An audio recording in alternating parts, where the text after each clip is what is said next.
Meu nome é Mariana Alves, tenho 36 anos, sou analista de segurança cibernética em São Paulo e há 2 horas assisti cada centavo que eu tinha desaparecer das minhas contas em tempo real.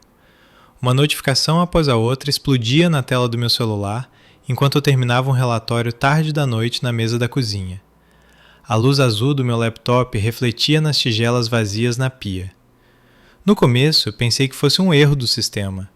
Então abri o aplicativo do banco e vi o saldo da conta corrente, a poupança, a reserva de emergência e até o pequeno fundo para a faculdade que comecei anos atrás sendo esvaziados, transferidos através de um dispositivo que eu reconheci, o do meu irmão.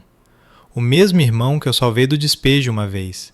O mesmo irmão em quem confiei o suficiente para deixar como usuário autorizado quando ele só precisava de uma ajuda para se reerguer. Ele não tinha apenas feito um empréstimo, ele tinha limpado a minha vida. Encarei a tela, meu coração batendo tão forte que parecia ecoar pelas paredes do apartamento. O aluguel sumiu. A mensalidade da escola sumiu. Cada hora extra insone, cada frila que peguei depois que minha filha ia dormir. Tudo. Desaparecido com alguns toques de alguém que sabia exatamente o quanto eu dependia daquele dinheiro. Eu não chorei. Eu congelei. Minha mente foi direto para modelos de ameaça e superfícies de ataque, como se eu estivesse auditando a invasão de um estranho em vez de viver a minha própria. Ele tinha adivinhado minha senha? Usado um token antigo? Chequei a lista de dispositivos e lá estava. O Android barato dele ainda vinculado, porque eu nunca imaginei que ele o usaria contra mim. Meu estômago revirou.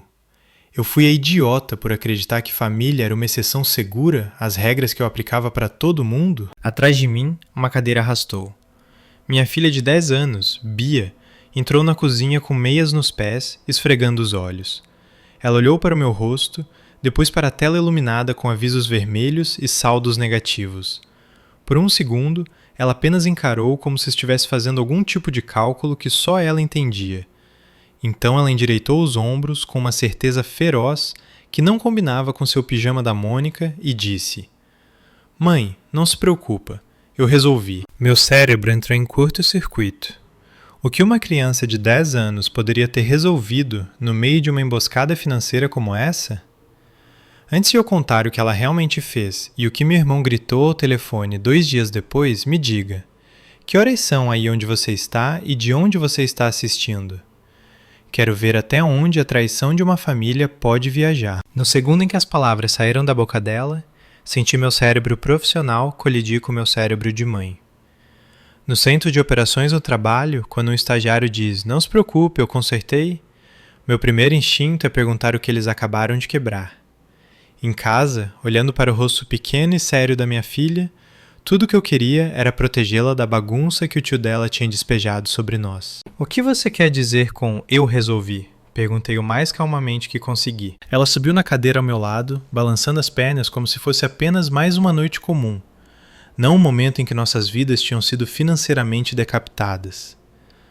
"Você lembra quando me mostrou o aplicativo do banco?" Ela disse. "Você disse que se algo parecesse estranho, eu devia clicar naquela bandeirinha e te contar na hora."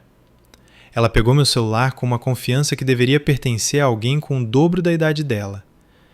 Eu estava no seu celular mais cedo jogando aquele jogo de quebra-cabeça e vi um SMS do banco sobre um novo login. Parecia suspeito, então abri o app. Os números estavam se mexendo, mãe, igual videogame. Então, eu apertei o botão de bloqueio de emergência e denunciei o dispositivo. Minha respiração parou. No meu pânico, eu nem tinha notado o pequeno aviso no topo do aplicativo. Bloqueio temporário aplicado. Atividade suspeita em análise. Por um momento, a sala girou. "Você congelou as contas?" "Sim", ela disse, quase ofendida que eu precisasse perguntar. "Eu lembrei do que você disse sobre os caras maus na internet. Você me disse que se algo parecer errado, não seja educada. Aperte o botão vermelho." Então eu apertei. Na lista de transações, uma transferência final estava no limbo, iniciada, mas não compensada. Meu irmão tinha quase conseguido levar tudo. Quase. Minha filha tinha batido a porta digital nos dedos dele. O alívio colidiu com a vergonha. Eu era especialista, a pessoa que empresas pagavam para proteger infraestruturas inteiras. No entanto, foi minha filha de 10 anos que reagiu rápido o suficiente para limitar o estrago. Como você sabia que o login era dele? Perguntei. Ela puxou o próprio tablet debaixo do moletom, como se estivesse esperando pela pergunta. Por causa do rastreador, disse ela. Você me fez compartilhar minha localização com você, lembra?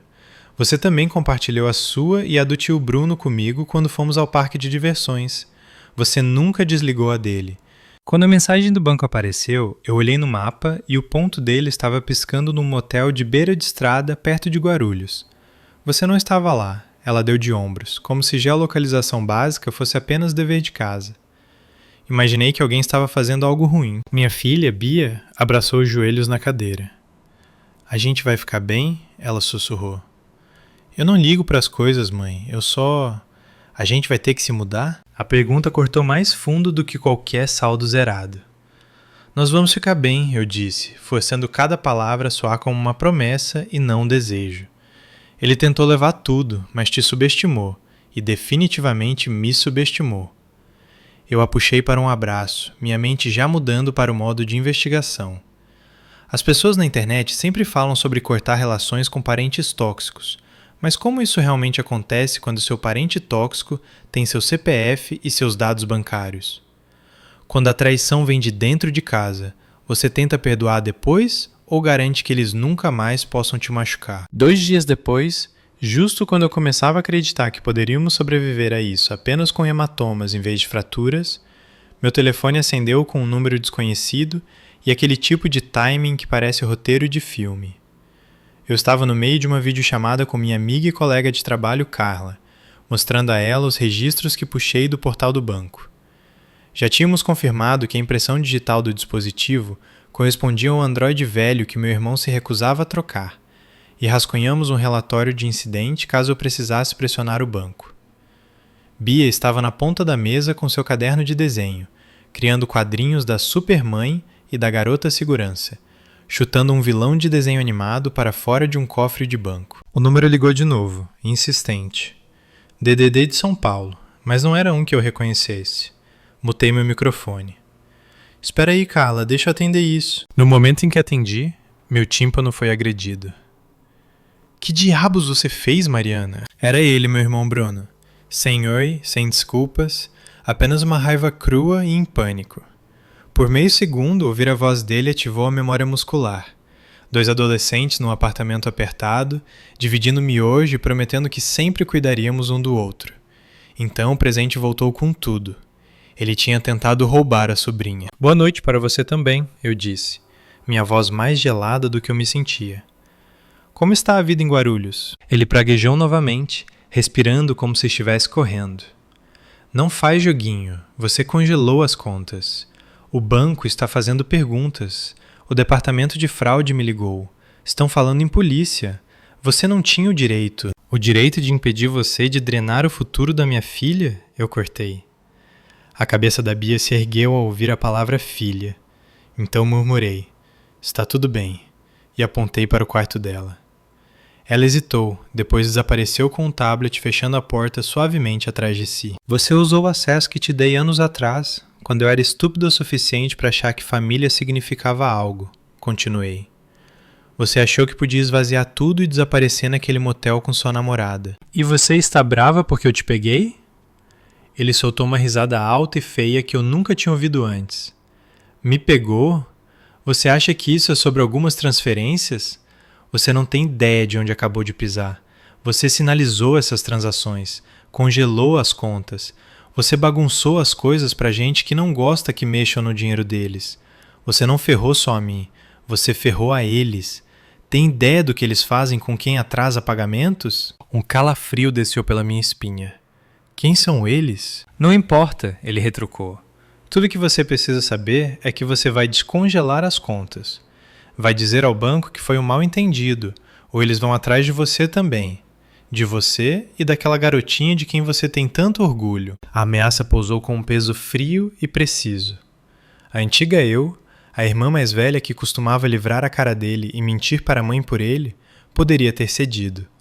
Mas a versão de mim que limpava a sujeira de ataques de ransomware e rastreava e-mails de extorsão até servidores blindados no exterior, Sabia reconhecer um blefe quando ouvia um. Você acha que eu tenho medo de criminosos? Perguntei suavemente.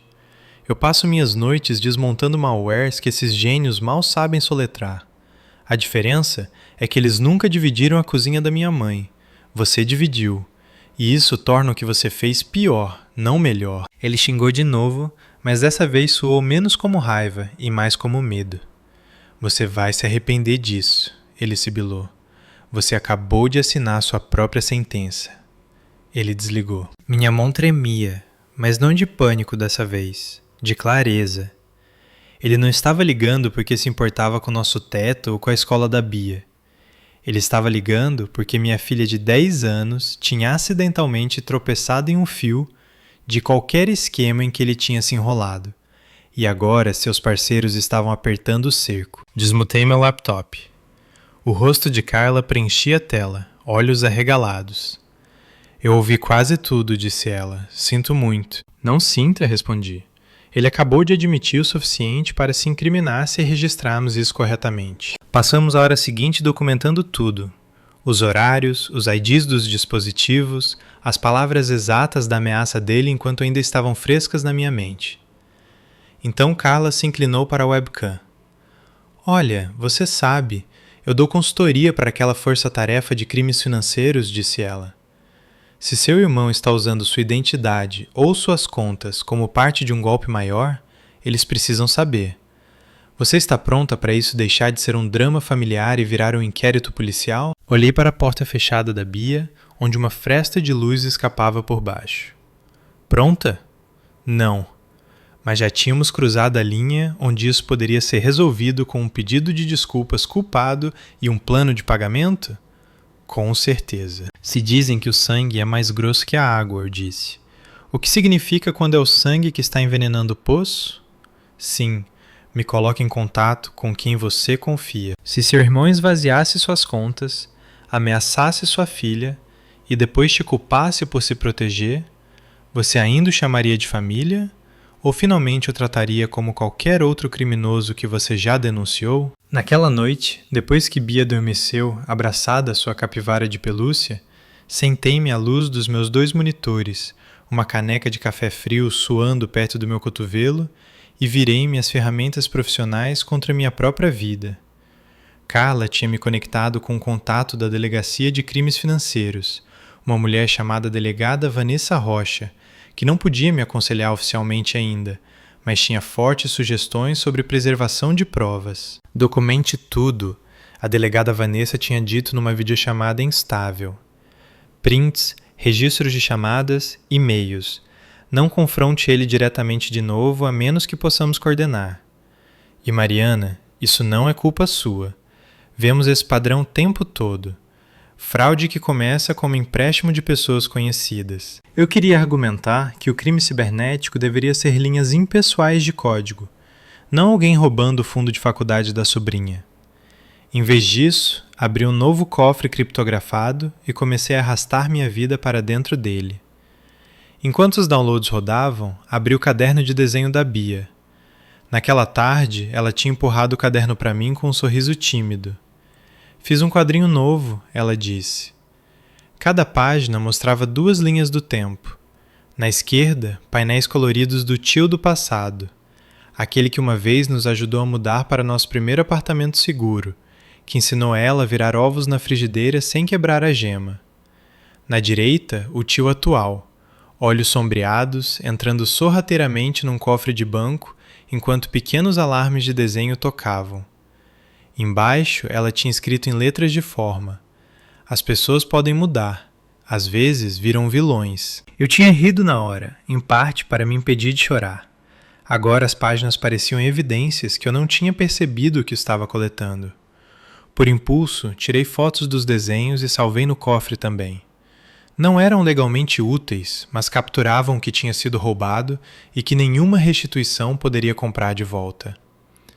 A história de quem meu irmão costumava ser reescrita pela mão de uma criança. Meu e-mail apitou. Uma mensagem do departamento de fraudes do banco confirmou que o raciocínio rápido da Bia tinha nos comprado. A transferência final ainda estava em disputa. O dinheiro não estava de volta na minha conta ainda, mas também não tinha chegado na dele. Estamos restringindo temporariamente a conta do destinatário, aguardando investigação, dizia a mensagem. Tradução. O lado dele do encanamento tinha acabado de ser entupido. 15 minutos depois, outra notificação piscou. Dessa vez de um endereço descartável que eu não reconhecia. Assunto: você devia parar de cavar. Sem saudação, sem assinatura, apenas uma única frase no corpo. Assuntos de família são melhor resolvidos em casa, a menos que você queira os segredos de todo mundo espalhados. Embaixo, um link. O rosto da Carla flutuou na minha mente. Regra número 1. Nunca clique em links não solicitados, especialmente de alguém tentando te assustar. Passei o mouse por cima, inspecionando a URL. Levava a um fórum público que eu conhecia bem, um ponto de encontro para pessoas trocando macetes de enriquecimento rápido que na verdade eram golpes mal disfarçados. Contra meu melhor julgamento, abri um ambiente isolado, Sandbox. Um tópico no topo tinha meu primeiro nome no título. Dentro, capturas de tela do meu perfil no LinkedIn, o site da minha empresa, uma foto cortada minha e da Bia numa feira de tecnologia. O usuário que postou tinha um apelido que reconheci de histórias antigas que meu irmão contava para se gabar. Um cara chamado Troy Real. O parceiro que ele sempre insistia que era apenas bom com pessoas. Meu estômago despencou. Nos comentários, usuários faziam piadas sobre me usar para desbloquear fundos congelados. Especulavam sobre quanta pressão seria necessária antes que a irmã ceda. E uma alma especialmente encantadora sugeriu dar um susto na filha dela. Meus dedos ficaram dormentes. Atrás de mim, o chão rangeu. Fechei o laptop de estalo, mas não antes de Bia aparecer na porta. O cabelo, um ralo de sono. Ainda trabalhando? Ela murmurou. Está tarde. Forcei um sorriso. Só terminando, querida. Volta pra cama. Grande dia amanhã. Ainda vamos na reunião da vaquinha de arte? Ela perguntou, animando-se um pouco. A ideia tinha sido dela. Se não conseguíssemos o dinheiro de volta rápido, talvez a comunidade pudesse ajudar. Ela queria organizar uma venda de arte digital com os colegas de classe. Os lucros iriam para o fundo de emergência da Bia. Eu tinha dito sim, parte porque fazia ela se sentir poderosa, parte porque a ideia de aceitar a ajuda de qualquer um que não fosse meu parente era estranhamente reconfortante. Sim, eu disse, nós vamos. E vamos conversar com alguns adultos que sabem lidar com caras maus também. Ok. Ela assentiu, depois hesitou. Mãe, se ele era seu irmão antes, e agora é meio que o vilão, isso significa que eu sou parente de um vilão? A pergunta bateu mais forte do que qualquer ameaça naquele fórum. Você é parente de um homem que faz escolhas terríveis? Disse cuidadosamente. O que você faz com isso depende de você. Você pode repetir os erros dele, ou pode aprender com eles e construir muros melhores. Você já começou a fazer a segunda coisa. Ela pareceu ponderar isso. Depois deu um pequeno aceno decisivo e voltou para a cama. Assim que a porta dela clicou, meu celular vibrou com uma nova mensagem de Kyla. Um print de um perfil no mesmo fórum. Esse, com o apelido do meu irmão, anunciando silenciosamente oportunidades de investimento, usando um nome perigosamente próximo ao meu. Ele não está só te roubando, escreveu ela. Ele está usando sua identidade para dar credibilidade aos golpes dele. Em anexo estava uma nota curta da delegada Vanessa. Estamos abrindo um caso oficial. Não responda a nenhuma ameaça. Quando ele entrar em contato de novo, e ele vai, nos avise. Podemos conseguir transformar esse contato em vantagem. Você continuaria rolando a página se encontrasse um tópico cheio de estranhos planejando como te assustar para ficar quieta? Ou começaria a tirar prints e transformar o corre privado deles em provas? A delegada Vanessa não estava errada. Não demorou muito. Na tarde seguinte, enquanto Bia e eu estávamos num centro comunitário lotado, tendo ideias de cartazes para a vaquinha de arte com outras crianças, meu celular vibrou com um novo SMS de outro número desconhecido. Esse era mais curto, mais desleixado, mais zangado. Você acha que estranhos vão te salvar? Você está piorando as coisas. Me liga agora. Eu ignorei. Em vez disso, assisti Bia explicar seu esboço para um círculo de pais e vizinhos, como cada obra de arte contaria uma pequena história sobre dinheiro seguro e dinheiro perigoso. Ela tinha desenhado um porquinho cofrinho com uma capa de super-herói no panfleto. Crianças precisam saber disso também, disse ela com naturalidade, porque às vezes os adultos não ouvem até ser tarde demais. O orgulho bruto que inchou no meu peito foi quase suficiente para abafar o pavor.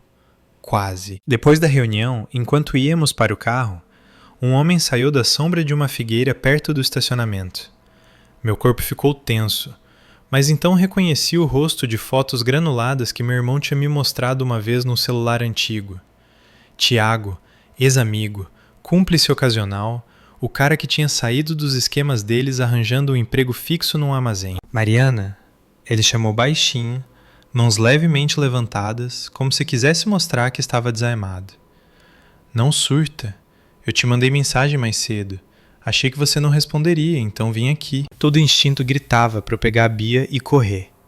Em vez disso, coloquei um braço em volta dos ombros dela e disse: vai sentar no carro, filha. Trava as portas. Eu já vou. Ela obedeceu sem discutir, olhos alternando entre Tiago e eu, lendo minha postura como um medidor de ameaça. Quando ela fechou a porta, me virei para ele. Você tem exatamente 30 segundos para explicar por que está perseguindo o evento da minha filha. Ele estremeceu. De perto, parecia mais velho do que eu lembrava daquelas fotos. Linhas mais profundas ao redor dos olhos, ombros que tinham perdido um pouco da marra. Não estou aqui para te machucar, disse ele. Se alguma coisa, estou aqui porque acho que eles podem, e estou tentando impedir isso antes que chegue nesse ponto. Eles, repeti. Você quer dizer meu irmão e o sócio encantador dele? Ele olhou em volta, baixando a voz. Você quer mesmo falar os nomes deles em voz alta, quando sabe que eles frequentam aqueles fóruns, vigiam suas redes sociais, sabem sua rotina? Aquilo me pegou desprevenida. Você viu os tópicos. Eu costumava postar em alguns deles, admitiu ele. Na época em que eu achava que era inofensivo, truques de estorno, reembolsos falsos, coisas que ninguém se machucava de verdade. Mas aí eles escalaram. Golpes de saída de cripto, golpes de romance, o pacote completo. Seu irmão e a namorada dele, a Jéssica, estão atolados até o pescoço com uma quadrilha que não liga para quem se machuca, contanto que as carteiras engordem. Quando você congelou aquelas contas, você cortou mais do que o pagamentozinho dele. Ele engoliu em seco. Você travou um fluxo com o qual eles contavam. Eles estão te culpando. Estão com medo. E gente com medo faz burrada. Por um segundo, os sons do estacionamento sumiram. O zumbido do trânsito, o rangido de um carrinho de compras próximo, e tudo que eu ouvi foi o sibilo do meu irmão no meu ouvido mais cedo. Você não ferrou só a mim, você ferrou a eles. Cruzei os braços. Por que me contar isso? Por que agora? O olhar dele desviou para o carro onde Bia estava nos observando. Porque tem uma criança envolvida, disse ele simplesmente. E porque eu vou ter um filho. Minha mulher está grávida de 3 meses. Disse a mim mesmo que estava fora dessa vida, mas a verdade é que ainda estou nos grupos de WhatsApp, ainda vendo coisas que não quero que meu filho cresça perto. Ele gesticulou entre nós. Parece minha última chance de fazer algo decente antes de perder o direito de me chamar de pai. Eu estudei, pesando o risco. Se a delegada Vanessa ia montar um caso, o informante podia ser ouro, ou ele podia ser isca. Você está disposto a falar com a polícia? Perguntei. Oficialmente? Ele hesitou, depois assentiu. Se for o que precisa. Não estou fazendo isso por ele, acrescentou rapidamente. Ele fez as escolhas dele. Estou fazendo isso para que você não tenha que pagar por elas. Naquela noite, organizamos uma reunião virtual. Eu na minha mesa da cozinha, Carla nos monitores duplos, a delegada Vanessa num pequeno escritório com caixas de arquivo empilhadas atrás dela e Tiago sentado na sua sala mal iluminada, o brilho da TV lançando reflexos na parede. Ele expôs tudo. Os canais do Telegram, os servidores do Discord, a maneira como meu irmão se gabava de usar a minha segurança cibernética como um endosso silencioso para vítimas de investimento. Ele descreveu contas laranjas, cadeias de mulas, celulares descartáveis. Vi a expressão da delegada Vanessa mudar de neutra para predadora focada. Podemos trabalhar com isso, disse ela quando ele terminou. Se você estiver disposto a usar uma escuta ou capturar algumas dessas conversas sob nossa direção, podemos não apenas proteger a Mariana, podemos desmontar mais do que um golpezinho. Tiago parecia exausto, mas estranhamente mais leve. Me diz onde eu tenho que estar, disse ele. Quando a chamada terminou, fiquei um longo momento encarando o reflexo preto do meu próprio rosto na tela desligada. Bia entrou, o cabelo ainda úmido do banho, abraçando sua capivara. Acabou? Ela perguntou. Ainda não, eu disse. Mas não estamos mais sozinhas. Temos um time agora. Ela se animou. Tipo um esquadrão. Exatamente, sorri. Eu, você, a Carla, a delegada Vanessa e o Tiago. O tipo bom de esquadrão. Posso ser a estrategista? Ela perguntou ansiosa. Já fiz uma lista de todos os aplicativos que o tio usou e todas as vezes que ele veio aqui e mexeu no seu computador. Isso são tipo pontos de dados, né? Encarei o caderno dela, densamente preenchido com datas e pequenos ícones. Em algum lugar entre quadrinhos e desenhos animados, minha filha tinha começado silenciosamente a fazer sua própria coleta de inteligência. Sim, eu disse suavemente. Isso são exatamente pontos de dados. Até onde você iria para proteger seu filho de um criminoso que tem o seu sobrenome? Trabalharia com um dos antigos cúmplices dele, usaria uma escuta, entraria numa armadilha que você ajudou a montar, ou cortaria os laços e rezaria para que a distância fosse suficiente. A armadilha, quando finalmente tomou forma, pareceu menos uma operação de filme e mais um ataque de pânico meticulosamente planejado. A equipe da delegada Vanessa queria algo limpo. Meu irmão, gravado, exigindo que eu descongelasse os fundos, admitindo que o dinheiro não era dele, talvez até se gabando da operação maior em que tinha se plugado. O problema era que ele já tinha queimado uma ponte com aquele telefonema aos berros. Precisávamos de um motivo para ele acreditar que eu tinha mudado de ideia. Foi aí que a Bia, irritantemente, entrou na história. Ele acha que você é mole, disse ela numa noite enquanto estávamos sentadas no chão montando telas para a vaquinha. Ele acha que se te assustar o suficiente, você vai perdoar ele como antes.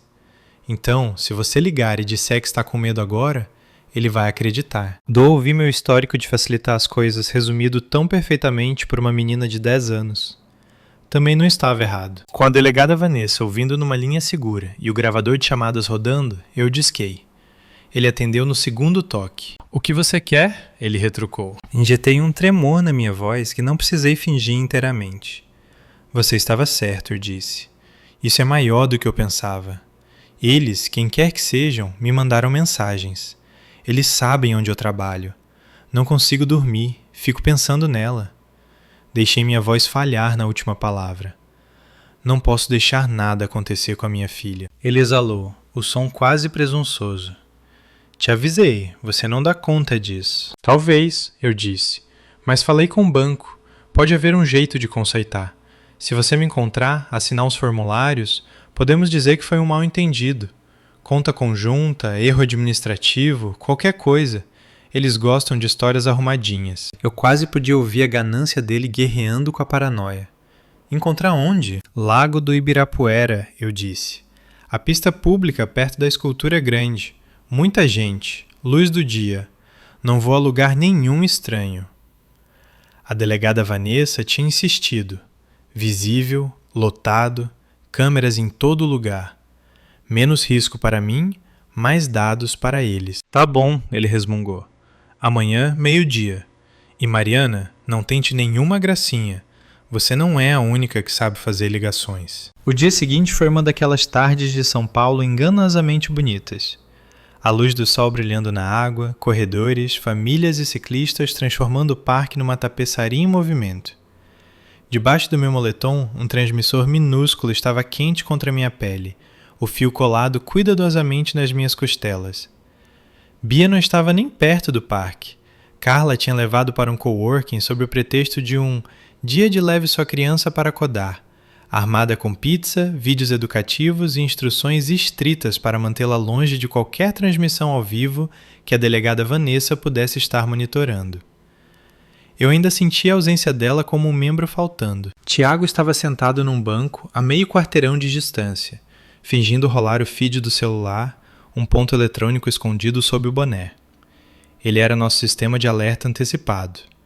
Se meu irmão aparecesse com capangas, o trabalho de Tiago era avisar a equipe da delegada antes que eu os visse. Ele chegou, veio um murmúrio da delegada no meu ouvido, justo quando a silhueta do meu irmão se separou da multidão, mãos enfiadas nos bolsos de um moletom, os olhos correndo de um lado para o outro mais do que eu lembrava. Ele tinha emagrecido.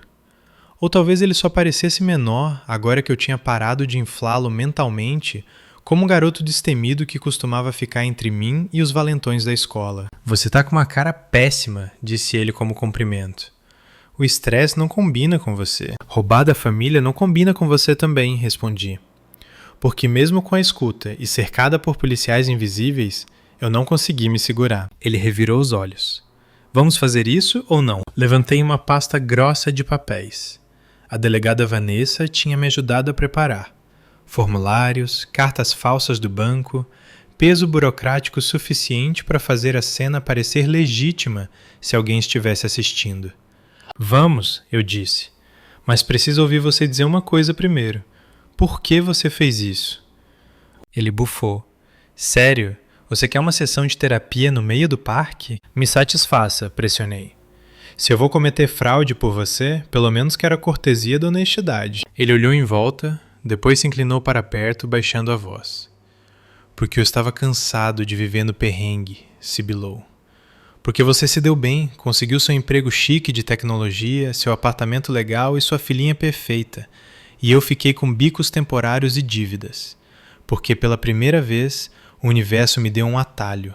Você deixou a porta aberta, Mariana. Eu só entrei. Limpando as economias da sua sobrinha, eu disse. Esse foi o atalho. O maxilar dele trincou. Eu disse que ia pagar de volta. Com o quê? Perguntei. Com os lucros dos golpes que você e a Jéssica estão aplicando usando meu nome? Os olhos dele brilharam. Você andou conversando com gente, disse ele devagar. Você acha que eles são seus amigos? Esses policiais e nerds com quem você trabalha? Você acha que eles vão te manter segura quando as pessoas por trás de mim decidirem que você dá mais trabalho do que vale a pena? Aí que tá, eu disse, sentindo uma calma estranha se instalar. Você fala deles como se fosse uma força imparável, mas eu vi o código deles. Eu li os posts deles. Eles são só covardes se escondendo atrás de telas. E você? Você é só um homem que roubou de uma criança e foi pego. Ele abriu a boca, palavras se reunindo como uma tempestade.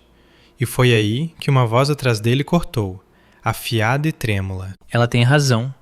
Você é um covarde. Nós dois nos viramos. Jéssica estava a alguns metros de distância, delineador borrado, maxilar cerrado com força suficiente para quebrar dentes. Eu não a via pessoalmente desde um jantar de Natal confuso anos atrás.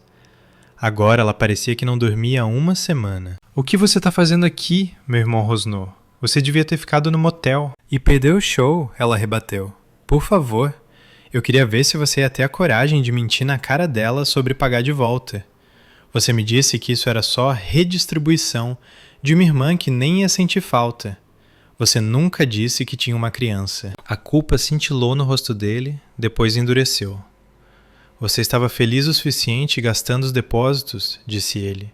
Não crie consciência agora. Ela olhou para mim e naquele único olhar vi medo, raiva e a borda quebradiça de alguém que percebeu tarde demais que escolheu o lado perdedor. Eles estão te vigiando, sabia? Disse ela. Os caras do grupo. Eles acham que se te apertarem o suficiente, você vai fazer ela quebrar. Mas eles não são os únicos vigiando. Em algum lugar atrás de nós, uma porta de carro bateu. Meu irmão estremeceu. Cala a boca, ele sibilou. Quer nós dois algemados? Talvez seja melhor do que passar o resto da vida olhando por cima do ombro, ela retrucou. Cansei de ser seu escudo. Ele tentou agarrar o braço dela, os dedos cravando. E isso foi o suficiente. Ouvimos o que precisávamos, disse a delegada Vanessa no meu ouvido, calma como um metrônomo. Afaste-se, Mariana. Dei um passo para trás. 2. Então tudo aconteceu de uma vez. Policiais à paisana convergindo de 3 direções, distintivos brilhando, vozes latindo comandos, meu irmão girando tentando correr, Tiago se levantando do banco, mãos visíveis, Jéssica paralisada. Enquanto a própria delegada Vanessa intervinha, recitando direitos num tom que sugeria que ela tinha feito isso 100 vezes e nunca parou de ver o custo humano. Os olhos do meu irmão encontraram os meus enquanto algemavam. Por um momento a fúria drenou, deixando algo oco. Você fez isso, disse ele, quase maravilhado. Com sua própria família? Não, eu disse baixinho.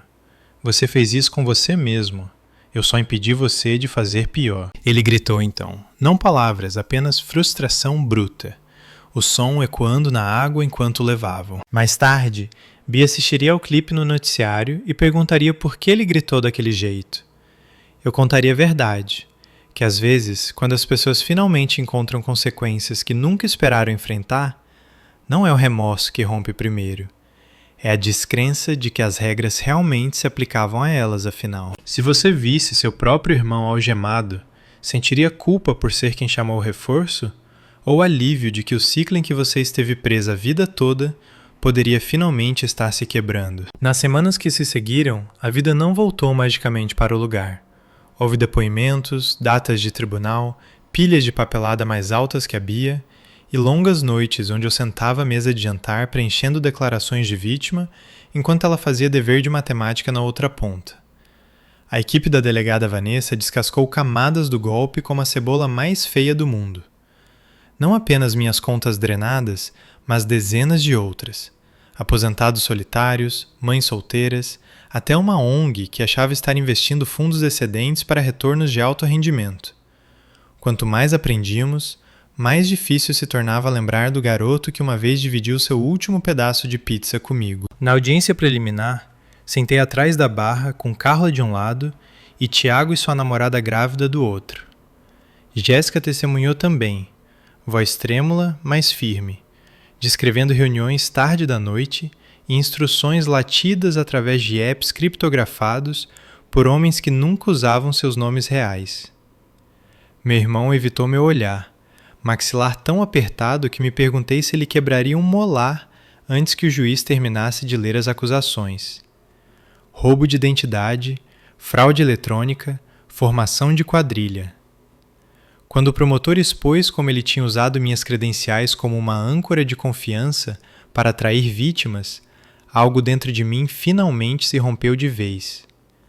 Qualquer fantasia persistente sobre o irmão que eu costumava conhecer se dissolveu. Esse era quem ele tinha escolhido ser. Meses depois, ele aceitou um acordo. 15 anos, com obrigações de restituição que provavelmente seguiriam muito depois da condicional.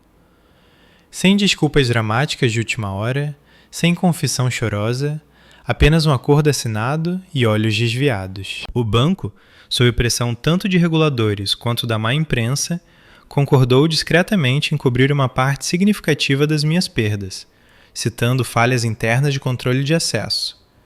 Não apagou as noites sem dormir, mas significava que Bia e eu não estaríamos empacotando nossas vidas em caixas e nos mudando para algum porão. Uma parte dos fundos apreendidos foi alocada para as vítimas, incluindo nós. Quando a carta chegou, Bia me viu abri-la, dedos torcendo a barra da camiseta. Acabou? Ela perguntou. Acabou sendo a palavra errada. Estamos mais seguras, eu disse. Essa é uma palavra melhor. Segurança virou nosso novo projeto base. Sentei com ela e mostrei como funcionavam os congelamentos de crédito, a autenticação de 2 fatores, por que não reutilizamos senhas, nem mesmo para sites chatos. Ela me mostrou o caderno onde tinha registrado todos os apps que meu irmão já tinha tocado no meu celular. Pequenas caveiras vermelhas ao lado dos que davam a ela um mau pressentimento. Juntas, fizemos um cartaz para a feira de tecnologia da escola dela. Como proteger seu futuro, até da família. O título levantou algumas sobrancelhas entre os professores, até que me voluntariei para dar um pequeno workshop para pais sobre higiene digital e limites financeiros. Em pé na frente daquela sala, explicando para outros adultos cansados e sobrecarregados por que ajudar um parente compartilhando o login ou deixando-o consertar seu computador podia ser mais perigoso do que qualquer estranho na Dark Web, senti algo mudar.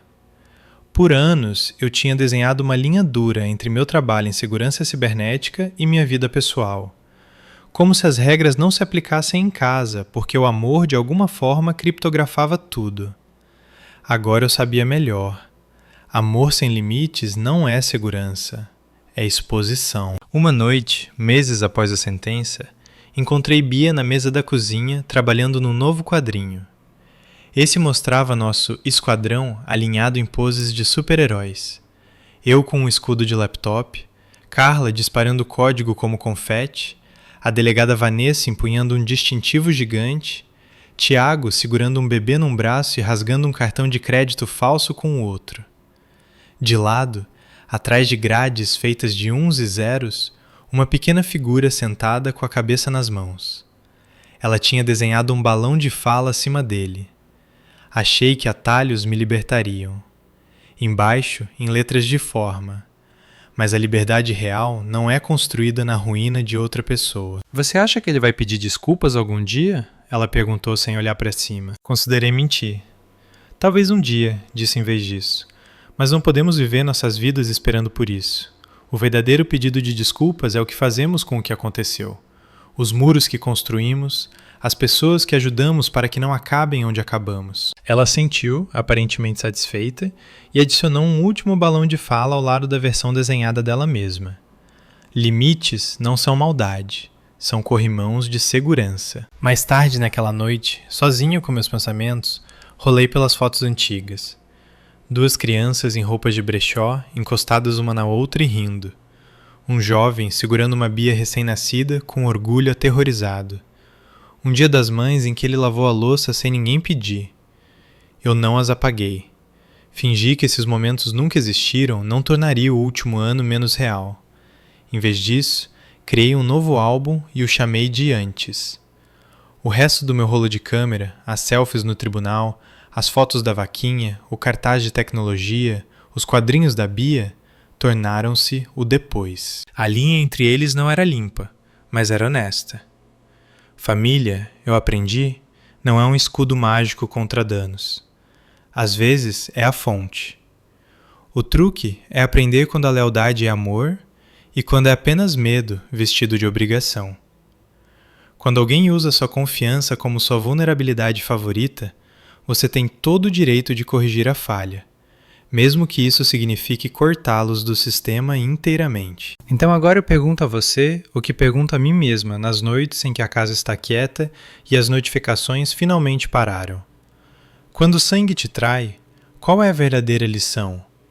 Perdão infinito, não importa o custo, ou a coragem de dizer, é aqui que minha história muda, mesmo que a sua não mude. E se você já teve que construir uma nova vida sobre os escombros de uma traição familiar, qual limite você gostaria de ter traçado antes?